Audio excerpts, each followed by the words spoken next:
Traveling is something that can be an anxiety-inducing, distressing situation for any person. However, for some, there may be an added element of tension based on race, disability, or gender identity. Transgender individuals face unique challenges when traveling. In this video, we sat down with 3 transgender people, all of them from the United States, to hear their own experiences when traveling. Hi, I am Seth Gomez. I live in Los Angeles, California, and I am a trans man. And I work in entertainment in the Los Angeles area. Lindsey Deaton, and I'm currently in Chula Vista, California. I'm right next to the Mexican border. I'm a trans female. I am 67 years old, and I use female pronouns. I go by she, her, hers. I'm Theo Tiedemann. I am based in Los Angeles, California now. My pronouns are he, they, and I identify as transmasculine. And I am an actor, I work in film.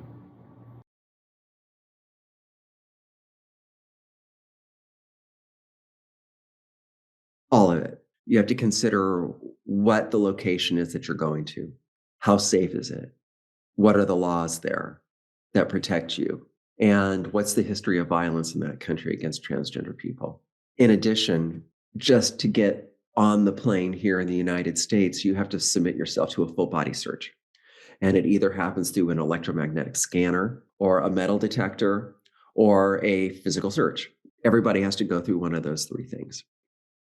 And if you go through a magnetometer or you go through the metal detector and they're flagged by something, then they'll either wand you. But if you go through the magnetometer, there's a display screen for the agent to look at. After you walk through the magnetometer, you have to hold your hands like this. They're looking below your clothes. They're looking underneath to see if your genitalia matches your gender expression. So that when you present yourself in line, that person on the other side is making the determination of what are you? Are you female or are you male? And they're going to press one of those 2 buttons. And then after you go through the magnetometer, the screen's going to show them if you align with what the button is that they pushed, or if there's something incongruent, and then there's going to be a yellow box. If you're a trans woman like me, pre-surgery, you're wondering right away, well, what do I have to do to keep myself from being searched? And there's a technique called tucking that trans females use to tuck their penis and their scrotum up so that they're not visible or sensed. If you present yourself and go through the magnetometer and the display shows a yellow box over a part of your body, they're going to look at that. And if it's in your hair, they immediately just go, is it a barrette? What's there? What's in your hair? But if it's between your legs, they're going to do a direct search. And then the only questions that you can answer are, do you want to do it in public in front of everybody? Or would you like to go to a private room for a screening? Either way, whether you're in public or if you're behind a door, the screening is going to entail a person putting their hands on you. And they're going to take their hands and they're going to continue searching you all the way to those places that you would consider yourself to be most vulnerable. Okay? They don't slow down and they don't apologize. They just go right for it. Well, you definitely need to think about how you're packing your medications. My hormones require needles, syringes, and testosterone is a liquid. So I just have to make sure that I have everything contained in one place, and I have my prescription papers with me just in case, so that if TSA does need to go through it, they know that it's a necessary medication and it's just medication and nothing else. Security checks are a big thing to consider as a trans person, because they're where people normally come into the most problems. Before I had my top surgery, every single time I went through that scanner, I would get flagged on both my chest and my crotch, because they would set it on the male setting and it would show that there was something on my chest and that there was nothing in my crotch. And they would have to check both. So I knew every single time I was going to the airport and going through security that was going to happen. If I am speaking with someone who's never traveled while trans, you're probably gonna get pulled aside and screened because it happens to me every single time I go. Instead of them telling me, I kind of warn the TSA agents before I even get flagged. I'm like, you're probably gonna have to pull me aside in a second. I don't like to out myself. When I was binding, I don't bind anymore, but when I was binding, I would straight up tell them like, this is for medical purposes. And that would be enough to kind of shoo them off. And at the very least, I would get pat down. That doesn't happen so much anymore since I have had surgery. Blow through the whole thing as fast as you can and comply as best as you can and give a straightforward response. And I think most of the time, if you present your response very direct and with confidence, most of the time they don't know how to, they just kind of move on with it.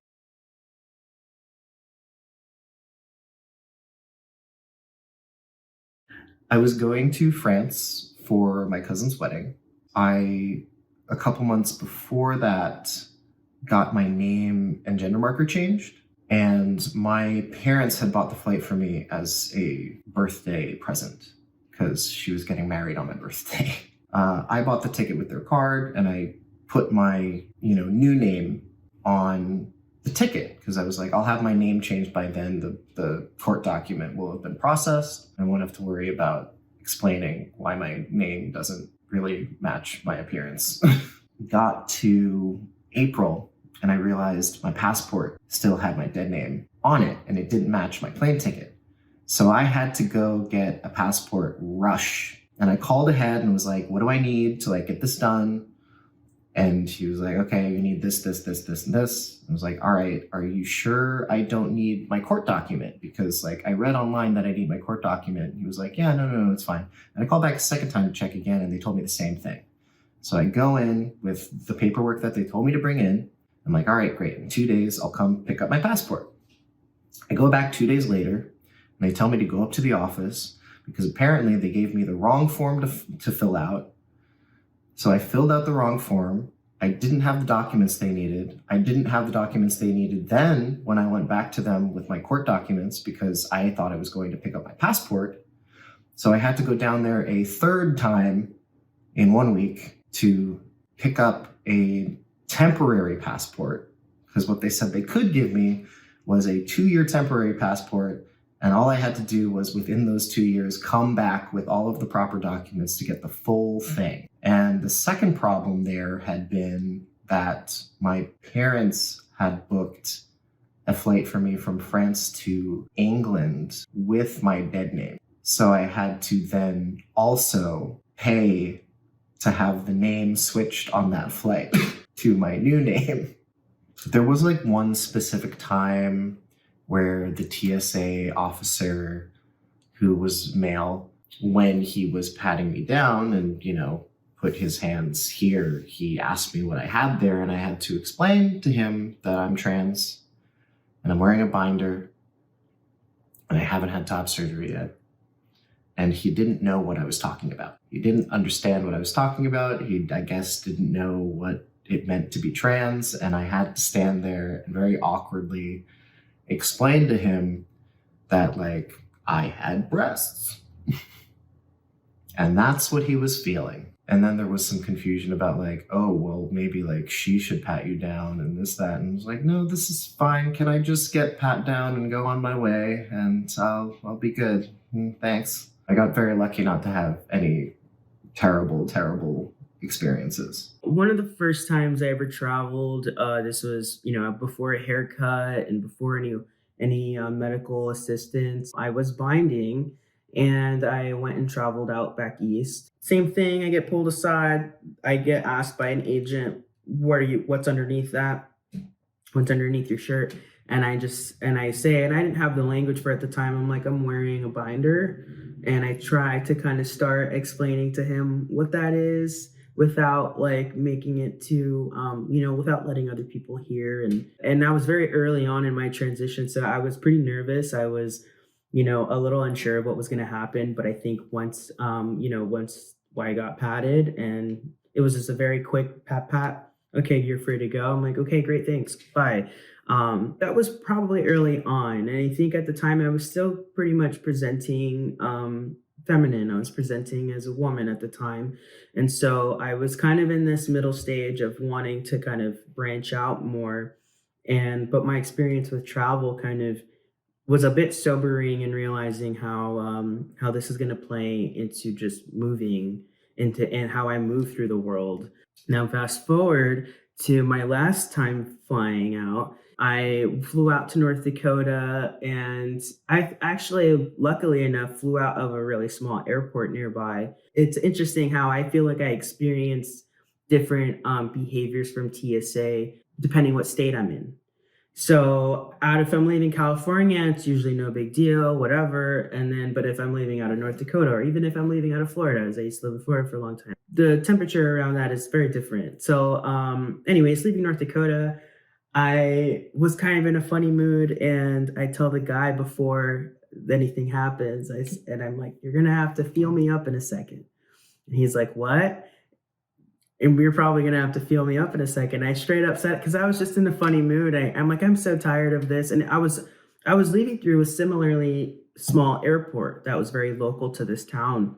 But I just, I had a feeling that this was how it was gonna go. And sure enough, the yellow box comes on their machine because their machine is made to detect your genitalia. And that in itself is already more than what we need.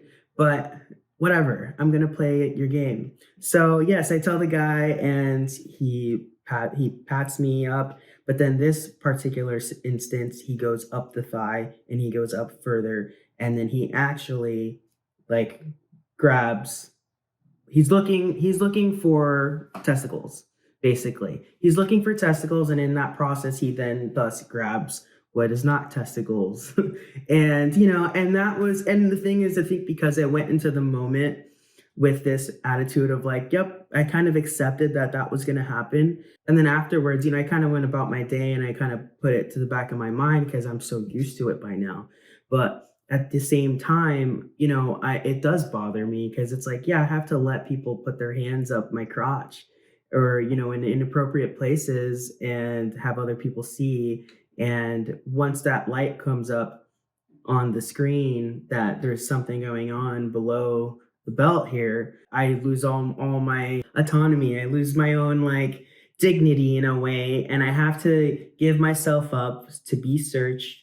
And I can tell you exactly what it is before you lay a hand on me. Yeah, that was the last time. It got quickly felt up, and I was on and about my way. But I do imagine that for other folks, such as trans women, particularly experience more drastic. I feel like my experiences are very mild in comparison to what a lot of trans women experience. I had horrible experiences pre-surgery. I mean, really, really bad. I was commuting 20 times a year from Cincinnati, Ohio to Los Angeles. I'm the founder of the Trans Chorus of LA. And in 2015 and 16, I commuted about 23 times back and forth from Cincinnati to LA. All of that, all of it, I was submitted to awful screenings. It got so bad that in July of 2018, after being felt up all the way to my testicles twice in 2 trips, once in LA, once in Denver, that I reached out to the National Center for Transgender Equality. They put me in touch with the chief administrator of the TSA. And so I was in touch with the chief administrator of the TSA and the Civil Rights Division of the TSA in Washington, D.C. What they did for me is they provided me with a phone number, a private phone number of the terminal manager in LAX. And so that anytime I flew, they would meet me and they would walk me through the process, right? And that helped immeasurably. The next thing I did is I got TSA Pre, and that's a program offered by the government that lets you pay money, and you go through a screening exam and they check your record. So when you go to the TSA, there's a TSA Pre-line. And what that means is that you don't have to go through the magnetometer. You don't have to take off your belt.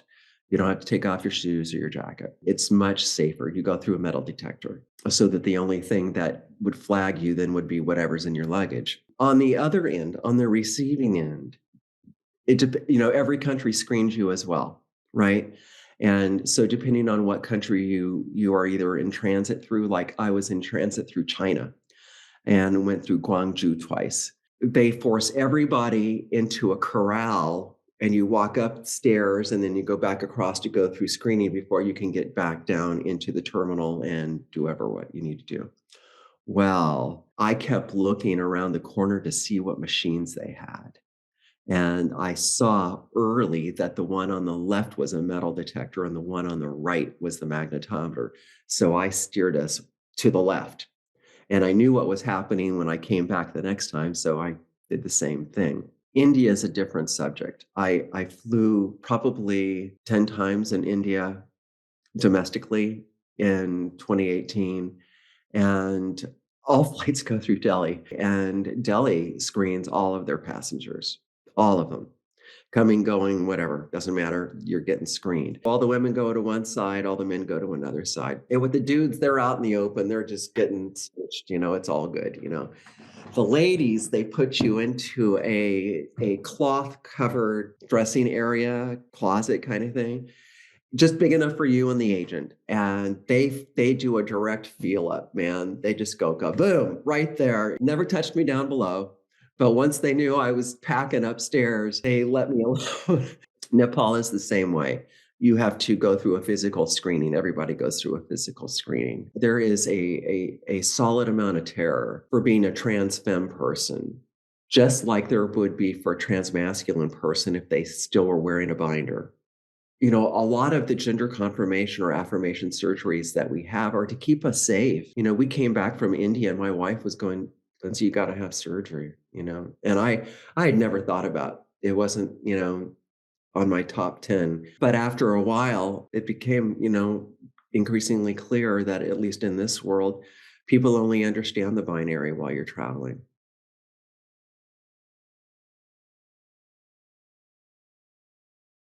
So being from Florida and not really being from there, but being raised there for 10 years, um, I look back on like how I was raised and I look back on the social climate as I was growing up and the feelings I was having as I was growing up in that environment.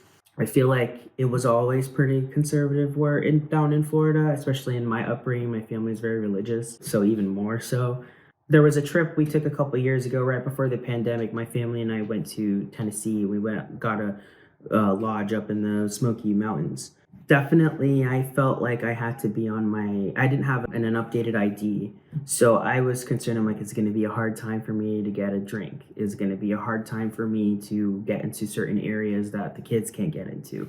And I really was worried about that. And I remember telling my sister, like, I'm really nervous about being outed. It made me want to perform. It made me kind of like, oh yeah, like don't give anyone a hint of any kind of femininity in me. And that was kind of really hard for me to do because I'm naturally a little femme. I like a little spice. Yeah, so I definitely felt myself kind of tense up, and I did try to ask for help from the people around me. So anytime you are traveling, I am always thinking of who is around me, who am I going to be with, and what can they offer if I do feel uncomfortable, if I do feel like I need to go somewhere else. And I did tell my sister, and she kind of had a weird reaction initially.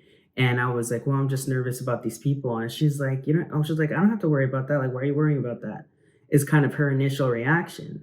And I kind of looked at her and I'm like, you are a straight woman with a husband and kids. Like, yeah, I may look at like a cis person, I may pass, but I don't but everything else about me is so far from that. And I just feel like it's bleeding from me. I feel like everyone can really see me because I am so damn authentic with myself. I feel like everyone already knows when I walk into a room. So when I go to a whole other world, that is the thing that is shunned. Yeah, it makes me kind of stressed. It makes me kind of worried. So I reach out to the people around me. My sister obviously like understood when I provided her more context. And then, if I ever did feel like, hey, can you come with me here? Or ask my brother-in-law whenever I use the men's restroom in public places. Sometimes the men's restroom, weirdly enough, don't have doors. And there's just a toilet with no stall. and there's urinals in a line down the room, and I don't have a place to relieve myself. And so how do I get around this is I'll ask for a buddy, or I'll ask my brother-in-law, hey, can you spot the bathroom while I use the restroom? And that's kind of how I'm able to kind of move through the world. And as much as it sucks, I think it makes the bonds between the people in my life stronger, because I can put my trust in them, and they are better people for it because they're an ally and they're helping a trans person, and that, they can teach someone else how to be an ally. And I think the example goes far beyond my little moment of having to relieve myself. I think it helps the person doing the protecting. So making sure you're with only but the best people to keep you in your safe space. I'm very lucky in that most people assume that I'm cis and straight, and I have a lot of safety when I travel because of that. Since I had my top surgery, I haven't been flagged on the scanners at all. My ID matches my gender identity and my name, and I have a lot of safety because of these things.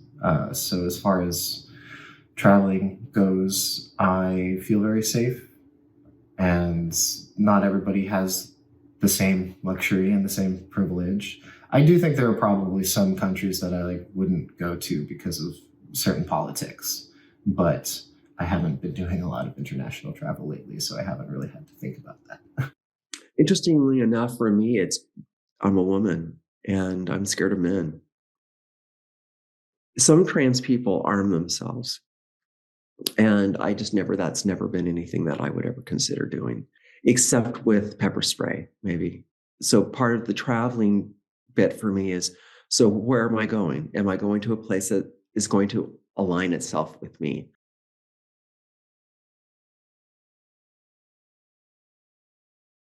But when it comes to traveling, I'd like to see less invasive machinery going on. Really get to the core of what it is you're looking for and find the most respectable way of finding that out. I think I'm trying to avoid outing myself every time I go somewhere, which sometimes to help me get through something I have to do that. That's not always fun. Who knows if the person you're going on the plane with is a huge transphobe, or someone who's two people behind you overhears, and I don't know, you just never know. I mean, I think the first step in that is training TSA agents to understand what it means to be trans and how to respectfully treat trans people when you are dealing with them ID wise, and checking them in, making sure that their flights and ID match, as well as when it comes to security checks and pat downs. If you have to pulse a trans person out into a private room and do a more thorough search, there's less dehumanizing ways to do that the TSA does not always succeed in. And I think just some training, specifically sensitivity training, would be very helpful to most trans people who choose to travel. They today could use the software at any of these airports around the world to be able to discern who you are and if you are carrying a weapon. Is it an organic or inorganic object? And so in terms of policy, it's getting countries and their homeland security, or whatever they call it, to adopt the technology that's existed for a long time and use it. That's first and foremost. They're just choosing not to.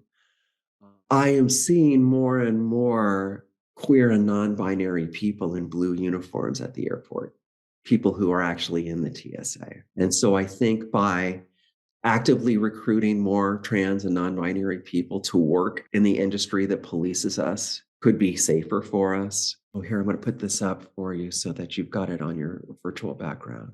Brody Fitzpatrick was in the first New York City female firefighter class. Brody's a trans man. When the World Trade Centers came crashing down, Brody was there the next 6 weeks dealing out his colleagues. And so every year, Brody has to go back to New York City for a World Trade Center medical examination. At this year's examination in March, they had an awful experience with a physician's assistant asking them questions that they had no business asking, offering services that they had no business offering. It had nothing to do with, are you sick from the World Trade Center, disaster or what? It had everything to do with humiliating them and exposing them to harm. Brody wrote a letter to the head commissioner of the FDNY, the Fire Department of New York, and to their chief medical officer, and then shared this as part of our Transvagina Diaries. The New York City Fire Department has responded. They are going to now have to work with whoever works with any of their members to create a safe space for them in the exam room. We're still on the front end of this gender revolution. In the United States, we have huge pushback, and it's being legislated. So far this year, there were 155 different state legislative actions against transgender people, transgender adults and transgender youth. With regards to legislation and safety, we're finding this country is getting more dangerous. And I think it's important for your viewers, to remember that 41% of trans folks attempt suicide, and transmasculine people more than anyone else, and self-harm. And it's the leading cause of homelessness for kids, is family rejection based on identity. And so the more that cultures, the Korean culture, the Asian cultures in general, can create safe spaces for those folks who identify off the binary, the better it will be. This video was filmed in December of 2022. In January of 2023, the United States Transportation Security Administration announced that it will begin rolling out gender-neutral airport screening procedures. While this may seem like a step in the right direction, this small victory comes among a barrage of anti-transgender sentiment and legislation within the United States.